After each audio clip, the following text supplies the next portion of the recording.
Have you ever felt like you were being controlled, guilt-tripped, or emotionally drained in a relationship? Like no matter how much effort you put in, it's never enough? Maybe one day she's sweet, affectionate, and loving. The next day, she's distant, cold, and making you doubt your own worth or sanity. If this sounds familiar, you're not crazy. You might be dealing with subtle or not-so-subtle forms of psychological manipulation. Manipulative women use calculated tactics. They know how to slowly break down your boundaries, use your vulnerabilities against you, and make you feel as though you have no choice but to give them what they want. Sometimes, these tactics are learned behaviors they've picked up from past experiences. Other times, it can be something they do without fully realizing how harmful it is. Regardless of the reason, the effect on you can be devastating. Low self-esteem, confusion, anxiety, and feeling trapped. But today, that ends. By the time you finish watching this, you'll know the 6 most common manipulation tactics women use, how to recognize them before you get trapped, how to break free and take back your power. The last 2 tactics are by far the most common and detrimental. You do not want to miss them. Let's dive in. 1. The guilt trap, making you feel bad for saying no. What it is. One of the most powerful manipulation tools is guilt, because it preys on your innate desire to be a good person. Guilt becomes a weapon when someone learns exactly how to trigger that "I'm a bad person if I don't do this" feeling in you. Manipulative partners understand this innately, or learn it through trial and error. They know men often hate feeling like the bad guy, so they'll twist scenarios to make you feel obligated or responsible for their emotional well-being. Why it works. Guilt is effective because it taps into your compassion, empathy, and sense of responsibility. Most people don't want to be seen as selfish or uncaring. A manipulative woman will highlight how unfair or uncaring your decisions seem, pushing you to do something you might otherwise reject, just to avoid feeling guilty or being labeled as cruel. Common signs. She frequently says things like, "I can't believe you're doing this to me," even if you're making a simple, reasonable request. She frames your actions, or lack of action, as a personal attack on her. You often find yourself defending normal, healthy boundaries just to prove you're not a bad person. Example, let's imagine Michael, who has been looking forward to a weekend with his friends for months. They've planned a getaway at a cabin by the lake, something that's become a tradition. Michael tells his girlfriend Jessica about it a few weeks in advance. Jessica initially acts indifferent. "Oh, okay. I guess that means I'll be alone?" A few days before the trip, Michael notices Jessica acting more withdrawn, sighing a lot, and making comments like, "You probably don't even love me, since you're so excited to go off without me." Feeling uneasy, Michael reassures her that he does care for her, but he's kept these plans for a long time and it's important for him to maintain his friendships. Jessica takes it up a notch the night before he's supposed to leave. "I just can't believe you would leave me here after I told you how anxious I've been feeling lately. If you cared, you'd stay." Michael feels a surge of guilt. Now he's not just excited about his trip, he's torn, worried, and wondering if he's being a neglectful partner. In the end, he cancels the trip. That sense of relief he gets from fixing the situation is temporary, but Jessica sees that guilt tripping works. You can guess what happens the next time Michael wants to do something for himself. How to stop it. Acknowledge your feelings. Recognize that you feel guilty, but ask yourself if the guilt is justified or manipulated. Set clear boundaries. Politely but firmly say something like, "I'm sorry you feel upset, but I've had this plan for a long time and it's important to me." Resist the urge to over-explain. The more you argue or explain, the more she can twist your words. Stand firm. If she respects you, she'll accept your boundary. If not, that's a major red flag. Remember, you're not responsible for someone else's entire emotional state. A healthy partner would communicate concerns without making you feel like the villain. The damsel in distress involves a manipulator feigning overwhelming problems or crises. This tactic makes it seem like you're the only one who can save them. By casting herself as fragile or completely dependent, she tugs at your protective instincts. Many men feel naturally compelled to protect or rescue someone they care about. It's a societal and evolutionary impulse to be the provider or hero. Manipulators exploit this by continually presenting themselves as powerless, ensuring you remain in a constant state of vigilance or caretaking. This not only drains your resources, but also keeps you on a short leash. If you ever try to pull back, you'll feel like you're abandoning someone in need. Expanded signs. She repeatedly faces emergencies that only you can fix. Financial crises, emotional breakdowns, or social drama. Every time you hint that you have your own responsibilities or you need space, she responds with a new crisis. She rarely takes any practical steps to solve her problems, instead waiting for you to intervene. Imagine Aaron, a tech professional who has a stable job and a generally calm life. His girlfriend, Samantha, starts missing work consistently, claiming she just can't handle it right now. She doesn't consider therapy, or a new job, or any solution. She just waits for the situation to get worse. By the time rent is due, Samantha is in tears, calling Aaron at work. "I'm about to be evicted. I have no one else. I'll be on the street if you don't help me." Aaron, feeling compassionate and wanting to be the good partner, immediately offers to help pay her rent. She promises she'll figure out a plan soon. A month later, she's in the same situation. No job changes, no proactive steps. She says, "No one will hire me. I'm so stressed. I feel like I can't do anything on my own." Whenever Aaron suggests a concrete solution, like contacting a job placement agency or cutting back on expenses, Samantha responds with tears or anger. "You think I haven't tried? You think I'm stupid?" Aaron is stuck. Every time he hints that he can't keep bailing her out, Samantha says things like, "Wow, I thought you loved me. Now I see you just don't care." The guilt returns, and he stays trapped. How to stop it? Assess whether the crisis is real. Is there an actual problem or a pattern of learned helplessness? Encourage responsibility. Offer advice or resources instead of direct rescue. "I'm happy to help you find a career counselor, but I can't keep paying your rent." Set financial boundaries. Never feel obligated to solve someone else's money problems unless it's a genuine emergency, and even then, it should be temporary. Notice the reaction. A partner who truly wants help will be thankful for your guidance. A manipulator will resent it because it doesn't give them quick, easy control. The hot and cold game, keeping you addicted to her attention. What it is? This is the classic push-pull technique. One day she's showering you with affection, attention, and maybe even grand declarations of love. The next day, she becomes distant, indifferent, or disappears altogether. It's an emotional roller coaster designed to keep you chasing the highs. Why it works. This on-off attention creates something akin to an addiction cycle in your brain. The dopamine rush you get when she's loving and attentive is powerful.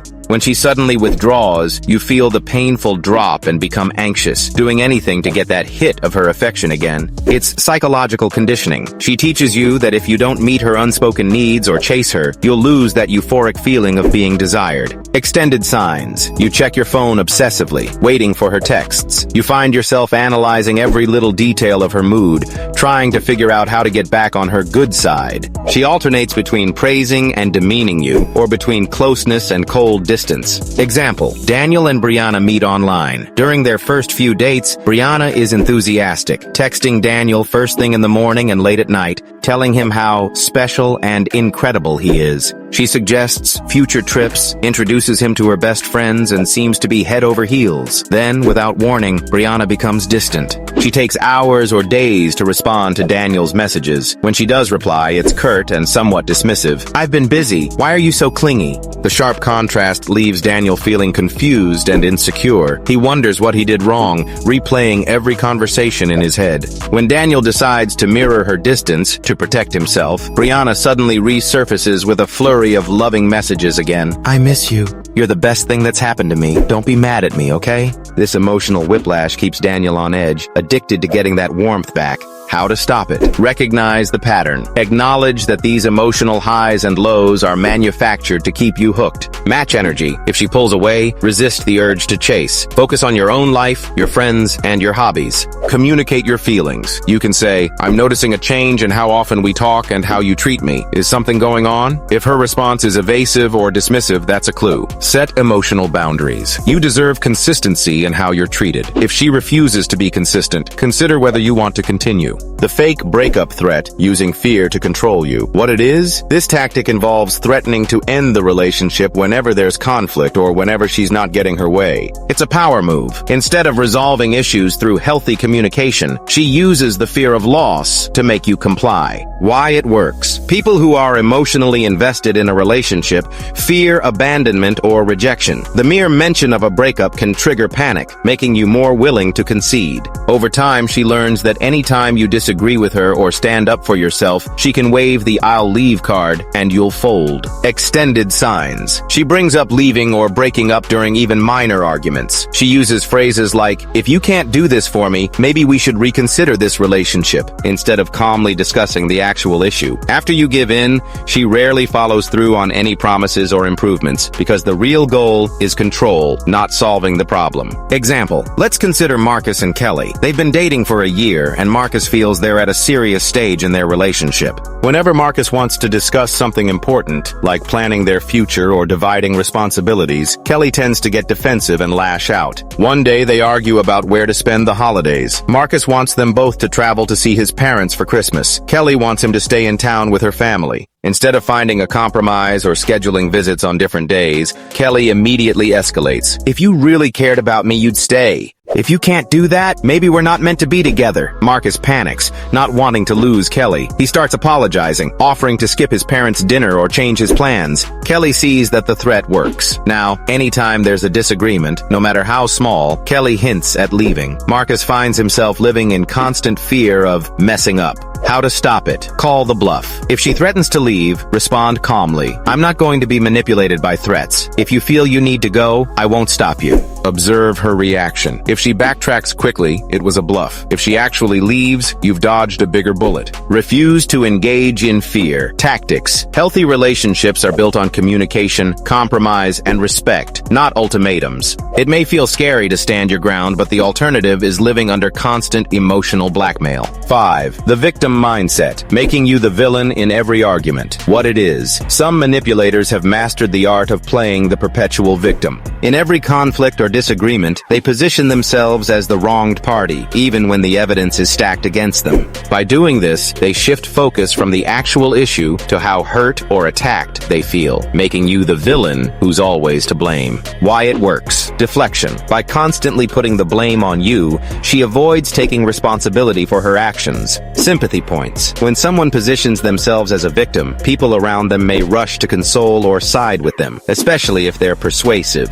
Emotional confusion. Over time, you might start believing her narrative and second-guessing your own sanity or memory. Extended signs. She frequently says, "You're always blaming me," or "Why are you attacking me?" when you're simply expressing concerns. She cries or becomes overly emotional whenever you try to talk about her behavior, making you feel guilty for bringing it up. She may even share twisted versions of your conflicts with friends or family, painting you as aggressive or insensitive. Example, Ethan has been noticing that his girlfriend, Layla, is often late for their dates, or cancels on him last minute. He values punctuality and clear communication, so after a few months of this pattern, he decides to address it calmly. "Layla, I feel disrespected when you cancel plans without warning, or show up 45 minutes late. It makes me feel like my time isn't valuable to you." Layla's immediate response is tears and indignation. "I can't believe you're making me feel so guilty about this. You know my schedule is crazy. You're always criticizing me. You just want everything to be perfect and you can't handle real life." Suddenly, Ethan finds himself comforting her and apologizing for bringing it up. He even starts to question if he's being too rigid. Instead of acknowledging her lateness, Layla flips the script, positioning Ethan as the demanding, unreasonable one. How to stop it? Stick to the facts. Focus on the specific behavior and how it affects you. Don't get sidetracked by emotional outbursts. Validate, but don't capitulate. "I'm sorry you feel upset, but this is an ongoing issue and it affects me too." Set consequences. If she can't respect your requests, consider taking a step back or changing how often you make plans. Avoid constant apologies. If you find yourself apologizing every time you bring up a valid concern, something's off. The gaslighting tactic, making you question reality. What it is? Gaslighting is a severe form of psychological manipulation where someone denies, twists, or fabricates information to make you doubt your own memory, perception, or sanity. It's often subtle at first, with small lies or denials, but over time it can escalate to the point where you question your entire perception of reality. Why it works. When someone repeatedly tells you that didn't happen, you're imagining things, or you're being irrational, it chips away at your self-confidence. If you trust this person, and presumably you do because you're in a relationship with them, you may start to wonder if you're overreacting or losing your mind.